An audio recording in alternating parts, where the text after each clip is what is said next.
नमस्कार, मैं हूं फरीद अली और आप देख रहे हैं हमारा खास शो दुनिया मेरे आगे। सबसे पहले सुर्खियां। इजराइल पर ईरान के बैलिस्टिक मिसाइल हमले से दुनिया भर में बढ़ा तनाव। हमले के बाद ईरान बोला, आगे नहीं होगी उकसावे की कार्रवाई। ईरान के ताबड़तोड़ मिसाइल हमलों से अमेरिका का पारा हुआ हाई। राष्ट्रपति जो बाइडेन ने ईरान को दी नतीजे भुगतने की चेतावनी। इजराइल पर करीब 200 मिसाइलें दागने के बाद ईरान ने दी धमकी, कहा अगर इजराइल ने की कार्रवाई तो मिलेगा करारा जवाब, विनाशकारी होंगे नतीजे। ईरान के मिसाइल हमलों के बाद भड़का इजराइल, हिजबुल्लाह के ठिकानों पर बरसाए बम। इजराइल ने लेबनान में शुरू किए जमीनी हमले, 24 गांवों को खाली करने का दिया अल्टीमेटम। इजरायली पीएम नेतन्याहू ने ईरान को दी चेतावनी, बोले बहुत बड़ी गलती कर दी, कीमत चुकानी होगी। इजराइल ने यूएन चीफ की एंट्री पर रोक लगाई, कहा उन्होंने ईरानी हमले की निंदा नहीं की। डेनमार्क में इजरायली दूतावास के पास हुए 2 धमाके, पुलिस ने शुरू की जांच, किसी के हताहत होने की खबर नहीं। इजराइल ईरान के बीच तनाव बढ़ने से बढ़े क्रूड ऑयल के दाम, 24 घंटे में 5% से ज्यादा हुई कीमतों में बढ़ोतरी। और अब आज की बड़ी खबर। इजराइल पर ईरान के बैलिस्टिक मिसाइल हमले के बाद चर्चा है कि आखिर ईरान ने ये किसके इशारे पर किया है। क्या रूस के इशारे पर ईरान ने इजराइल पर मिसाइलें दागी हैं? चलिए करते हैं इसका पूरा विश्लेषण। इजराइल हिजबुल्लाह युद्ध के बीच लेबनान में बढ़ते इजरायली हवाई हमले और फिर जमीनी जंग के ऐलान के बाद अचानक ईरान ने इजराइल पर हमला बोल दिया। मंगलवार को ईरान ने ऑपरेशन ट्रू प्रॉमिस 2 के तहत इजराइल पर करीब 200 बैलिस्टिक मिसाइलें दागी और हिजबुल्लाह नेता हसन नसरल्लाह की मौत का बदला लेने की घोषणा करते हुए दुनिया भर में खलबली मचा दी। मगर अब कयास लगाए जा रहे हैं कि इजराइल इसका बदला लेने के लिए बहुत जल्द ईरान पर हमला करेगा। ईरान के मिसाइल अटैक के कुछ घंटे पहले ही अमेरिकी अधिकारियों ने किसी बड़े हमले की आशंका जताई थी, लिहाजा इजराइल के पास तैयारियों के लिए ज्यादा वक्त नहीं बचा था। लेकिन अब चर्चा इस बात को लेकर है कि पिछले साल अक्टूबर के महीने में इजराइल हमास युद्ध शुरू हुआ था। उसके बाद से ही ईरान लगातार धमकियां दे रहा था, लेकिन उसने ज़मीनी तौर पर इजराइल के खिलाफ कोई सख्त कार्रवाई नहीं की थी। ईरान के समर्थन वाले हमास और हिजबुल्लाह जैसे संगठनों के कई बड़े नेता इजरायली हमलों में मारे जा चुके हैं, मगर ईरान ने कोई सैन्य कार्रवाई नहीं की। ईरान के इस रवैये को लेकर ईरानी आवाम के अलावा दूसरे देशों में भी आलोचना हो रही थी। ईरान को कागजी शेर कहा जा रहा था, लिहाजा अपनी मौजूदगी और अस्तित्व को लेकर सबसे बड़ी चुनौतियों का सामना कर रहे ईरान ने हसन नसरल्लाह की मौत के बाद इजराइल को ये हाइपरसोनिक मिसाइल हमला करके जवाब दिया है। लेकिन ईरान के इस हमले के पीछे एक और बड़ी ताकत का हाथ बताया जा रहा है और उसका नाम है रूस। जी हाँ, बताया जा रहा है कि ईरान के हमले को रोकने के लिए इजरायली प्रधानमंत्री बेंजामिन नेतन्याहू ने रूस के राष्ट्रपति पुतिन से बात करने की कोशिश की थी। ईरानी सुरक्षा सूत्रों ने दावा किया है कि नेतन्याहू चाहते थे कि पुतिन ईरान को हमला करने से रोकें, मगर इस पर बात करने के लिए जब नेतन्याहू ने पुतिन को फोन किया तो उन्होंने नेतन्याहू का फोन तक नहीं उठाया।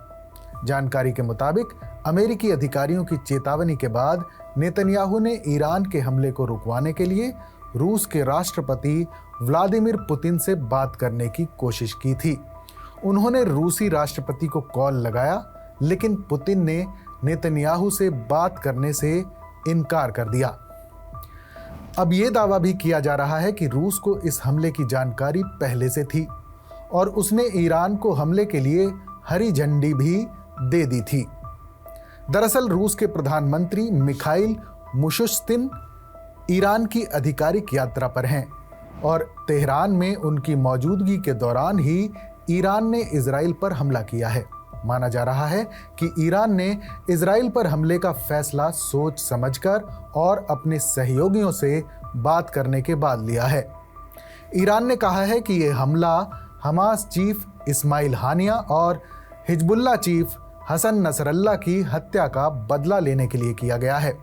हालांकि जब पिछली बार अप्रैल में ईरान ने इजराइल पर हमला किया था, तब उसने अमेरिका को पहले ही इसकी खबर दे दी थी। लेकिन इस बार ईरान ने इस मिशन को पूरी तरह से सीक्रेट रखा था। इससे पहले सोमवार को ईरान के इस्लामिक रेवोल्यूशनरी गार्ड कॉर्प्स यानी IRGC के पॉलिटिकल डिप्टी यदुल्लाह जवानी ने कहा था कि IRGC तर्क के आधार पर कार्रवाई करने के फैसले लेता है, सोशल मीडिया की भावनाओं से प्रभावित होकर नहीं।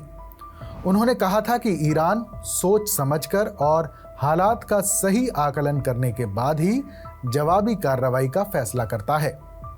उनके इस बयान के महज करीब 24 घंटे बाद ही ईरान ने इजराइल पर बैलिस्टिक मिसाइलें दागकर बता दिया कि वो हानिया और नसरुल्लाह की मौत पर खामोश नहीं बैठेगा। मौजूदा हालात और इजराइल पर ईरान के ताज़ा हमले से मिडिल ईस्ट में संघर्ष बढ़ रहा है और तीसरे विश्व युद्ध का खतरा मंडराने लगा है। इस हमले के बाद ईरान ने इजराइल को चेतावनी दी है कि अगर वो कोई जवाबी कार्रवाई करता है तो ईरान इजराइल पर और ज़्यादा भीषण हमला करेगा। हालांकि इजराइल ने ईरान को जवाबी चेतावनी देते हुए कहा है कि वो सही समय पर तेहरान पर हमला करेगा। इसके बाद कई मीडिया रिपोर्ट्स में दावा किया जा रहा है कि इजराइल ईरानी हमले को रोकने में पूरी तरह से नाकाम रहा है, क्योंकि वीडियो फुटेज में साफ देखा जा सकता है कि ईरानी मिसाइल बिल्कुल सटीक निशाने पर गिरी है। ऐसे कई वीडियो हैं जो सोशल मीडिया पर वायरल हो रहे हैं। ईरान की मिसाइलें इजराइल के कई शहरों में गिरी हैं और इन शहरों में आग लगी हुई है। जिन जगहों पर ये मिसाइलें गिरी हैं वहाँ बड़े बड़े गड्ढे बन गए हैं। इस बीच संयुक्त राष्ट्र महासचिव एंटोनियो गुटेरेस ने कहा है कि मध्य पूर्व में तनाव बढ़ रहा है। दरअसल 28 सितंबर की रात इजराइल ने बैरूत में हिजबुल्लाह के मुख्यालय पर जबरदस्त हमला किया था, जिसमें हिजबुल्लाह के चीफ हसन नसरल्लाह की मौत हो गई थी और साथ ही एक सीनियर ईरानी अफसर की भी मौत हुई थी। इसके बाद अमेरिका ने दावा किया कि ईरान कभी भी इजराइल पर हमला कर सकता है, जिसके बाद ईरान ने 1 अक्टूबर की देर रात इजराइल पर 181 फतह मिसाइलों से हमला किया। खबर है कि इस हमले में एक शख्स की मौत हुई है, जबकि कई इजरायली सैन्य ठिकाने तबाह हो गए हैं। जानकार मान रहे हैं कि मिडिल ईस्ट की जंग अब खतरनाक मोड़ पर पहुंच चुकी है। मध्य पूर्व 1 साल पहले की तुलना में कहीं ज्यादा अस्थिर हालात में है। इजराइल और हिजबुल्लाह के बीच पिछले 1 साल के दौरान एक ऐसा संघर्ष पैदा हुआ है जो इजराइल हमास संघर्ष से ज्यादा खतरनाक नजर आ रहा है। ये संघर्ष इजराइल हमास और हिजबुल्लाह के बीच की लड़ाई से कहीं आगे तक फैल चुका है और ऐसे में तीसरा विश्व युद्ध भी हो सकता है। वहीं कई विशेषज्ञों का यह भी कहना है कि अगर ईरान के हमले के बाद इजराइल ने जवाबी कार्रवाई की तो ईरान फिर शांत नहीं बैठेगा और इजराइल पर इससे बड़ा हमला करेगा, जिसके बाद अमेरिका इस युद्ध में शामिल हो जाएगा और युद्ध का विस्तार हो जाएगा। आने वाले दिनों में रूस भी इस युद्ध में कूद सकता है, क्योंकि रूस और ईरान के बीच इस समय काफी करीबी दोस्ती है। यूक्रेन युद्ध में अगर किसी ने रूस की सबसे ज्यादा मदद की है तो वो ईरान है। ईरान में बनी मिसाइलों से ही रूस यूक्रेन पर हमला कर रहा है। रूस कई बार अमेरिका को धमकी भी दे चुका है कि अगर उसने यूक्रेन को हथियार देना बंद नहीं किया तो वो अमेरिका पर हमला करने से पीछे नहीं हटेगा। और अब आज की दूसरी बड़ी खबर, इजराइल ईरान वॉर ने बढ़ाई भारत की टेंशन, आपकी जेब पर भी पड़ सकती है मार। पेट्रोल डीजल की कीमतों पर क्या होगा असर? इजराइल पर ईरान के जबरदस्त बैलिस्टिक मिसाइल हमले के बाद मिडिल ईस्ट में एक बार फिर हालात बेकाबू हो गए हैं।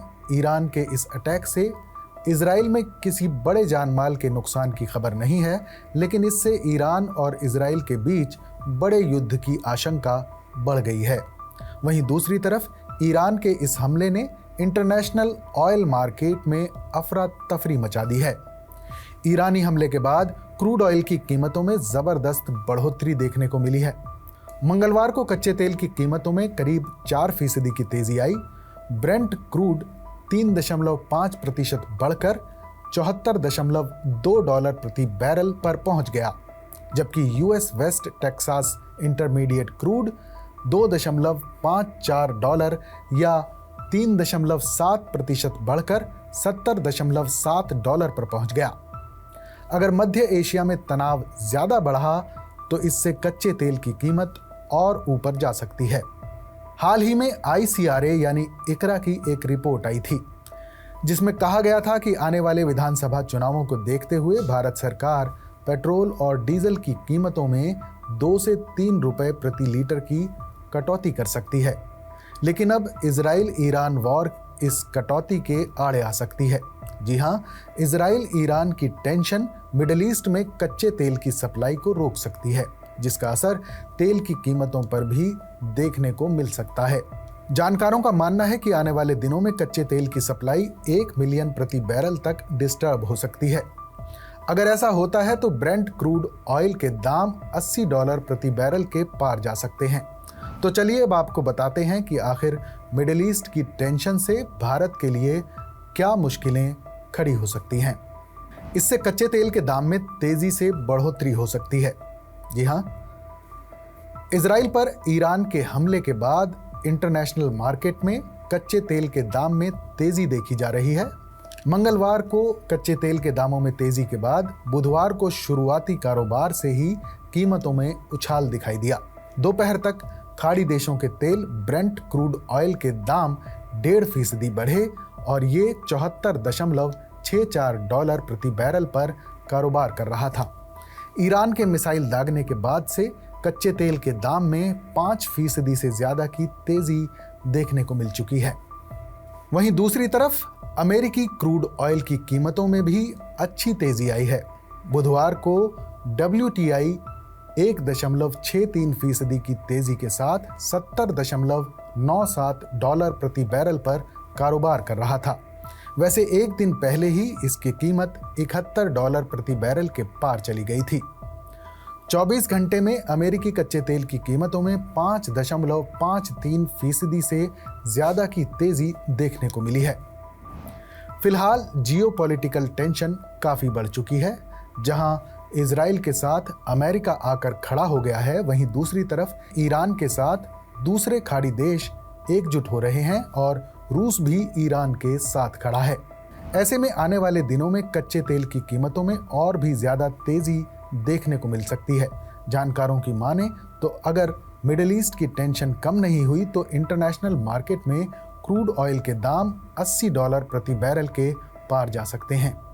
रॉयटर्स के अनुसार अगर मिडिल ईस्ट की टेंशन कम नहीं हुई तो आने वाले दिनों में 1 मिलियन बैरल क्रूड ऑयल की सप्लाई डिस्टर्ब हो सकती है, जिसकी वजह से कच्चे तेल के दाम में तेजी आ सकती है।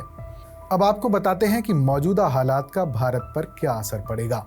दरअसल इंटरनेशनल मार्केट में क्रूड ऑयल के दाम अगर $80 या फिर उसके पार पहुंचते हैं तो आने वाले दिनों में पेट्रोल और डीजल की कीमतों को कम करने की प्लानिंग टल सकती है।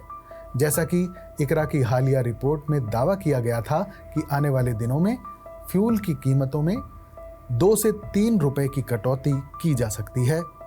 मौजूदा समय में भारत अपनी ज़रूरत का 85% क्रूड ऑयल इंपोर्ट करता है। भारत के इंपोर्ट बिल का बड़ा हिस्सा कच्चे तेल का है।